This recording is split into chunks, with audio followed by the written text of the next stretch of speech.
एक अच्छी aesthetic body बनाने का सपना तो बहुत लोग देखते हैं, है ना? पर सवाल ये है कि क्या ये सपना घर बैठे बिना किसी महंगे इक्विपमेंट के पूरा हो सकता है? आज हम एक ऐसे ही एक्सपर्ट गाइड पर आधारित प्लान को समझने वाले हैं जो घर पर एक शानदार फिजिक बनाने का पूरा रोड मैप देता है। लेकिन जब हम कहते हैं एस्थेटिक बॉडी, तो इसका असली मतलब क्या है? क्या ये सिर्फ बड़े बड़े मसल्स बनाने के बारे में है या फिर बात कुछ और ही है? चलिए सबसे पहले इसी को समझते हैं। तो सबसे पहले अपना लक्ष्य, अपना गोल एकदम साफ कर लेते हैं। आखिर एक एस्थेटिक बॉडी असल में दिखती कैसी है? देखिए, यहाँ दो तरह की बॉडी में फर्क बिल्कुल साफ है। एक तरफ है एक आम फिजिक जो थोड़ी सॉफ्ट और बिना किसी खास शेप की हो सकती है, और दूसरी तरफ है एक एस्थेटिक फिजिक। इसमें बॉडी बैलेंस्ड होती है, मसल्स डिफाइंड होते हैं और एक अट्रैक्टिव वी शेप बनता है। ठीक है, तो गोल तो क्लियर हो गया, पर इसे हासिल कैसे किया जाए? अब आते हैं इस गाइड के सबसे जरूरी हिस्से पर, वो पूरा वर्कआउट प्लान जो घर पर बिना किसी इक्विपमेंट के किया जा सकता है।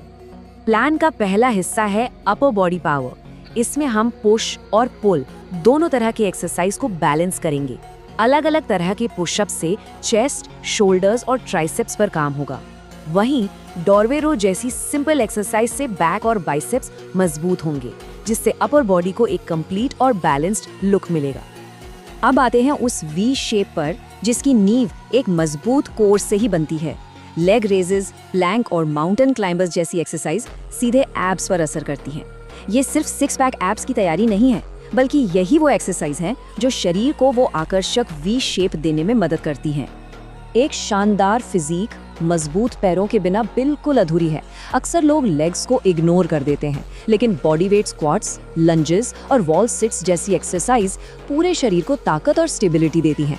इसे कभी भी नज़रअंदाज नहीं करना चाहिए, क्योंकि एक बैलेंस्ड बॉडी के लिए ये बहुत बहुत ज़रूरी है। लेकिन एक मिनट, क्या सिर्फ वर्कआउट करना काफ़ी है? जी नहीं, बिल्कुल नहीं। असली बदलाव तो डाइट और रिकवरी से आता है। सुना ही होगा, abs are made in the kitchen. चलिए जानते हैं इसका असली मतलब क्या है। ये एक लाइन सब कुछ कह देती है। वर्कआउट तो दिन में सिर्फ 1 घंटे के लिए होता है, लेकिन शरीर बाकी के 23 घंटों में बनता है, इस बात से कि क्या खाया और कितना आराम किया। इसलिए जिम के बाहर जो होता है वो ज्यादा मायने रखता है। तो फिर खाएं क्या? देखिए, किसी भी फैंसी या मुश्किल डाइट की जरूरत नहीं है। प्रोटीन के लिए अंडे, दूध और अंकुलित अनाज जैसे आसान ऑप्शंस हैं। एनर्जी के लिए रोटी, चावल और फल।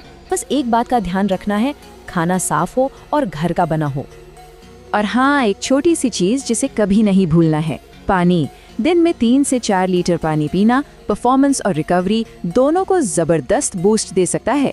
ये एक छोटी सी आदत है जो बड़े कमाल कर सकती है। हमने वर्कआउट और डाइट दोनों की बात कर ली, लेकिन इन सबसे ऊपर एक और चीज है, और वो है माइंडसेट। बिना सही दिमागी तैयारी और अनुशासन के कोई भी फिजिकल ट्रांसफॉर्मेशन पूरा नहीं हो सकता। समझिए, ये एक दिमागी लड़ाई है। एक तरफ है ओवरथिंकिंग और डिस्ट्रैक्शंस जो सारी एनर्जी चूस लेते हैं, और दूसरी तरफ है डिसिप्लिन, कंसिस्टेंसी और फोकस जो असल में ताकत बनाते हैं। असली पावर इसी दिमागी मजबूती से आती है। तो सवाल है कि ये दिमागी ताकत कैसे बनेगी? जवाब है अनुशासन से। एक रूटीन बनाइए और उसे कम से कम 21 दिनों तक लगातार फॉलो करिए। कहते हैं ना, कोई भी आदत बनने में 21 दिन लगते हैं। इससे न सिर्फ आदत बनेगी, बल्कि माइंडसेट भी फौलादी हो जाएगा। और यही इस पूरे गाइड का सार है, इसका निचोड़ है। लगातार मेहनत करना ही पावर है, और एक मजबूत माइंडसेट उस पावर की नींव है। जब दिमाग मजबूत होता है तो शरीर अपने आप उसे फॉलो करता है। तो एक एस्थेटिक बॉडी बनाने का पूरा ब्लूप्रिंट अब सामने है। अब सवाल ये नहीं है कि कैसे करें, सवाल ये है कि क्या इसे करने का इरादा पक्का है? क्या आप इस चुनौती के लिए तैयार हैं?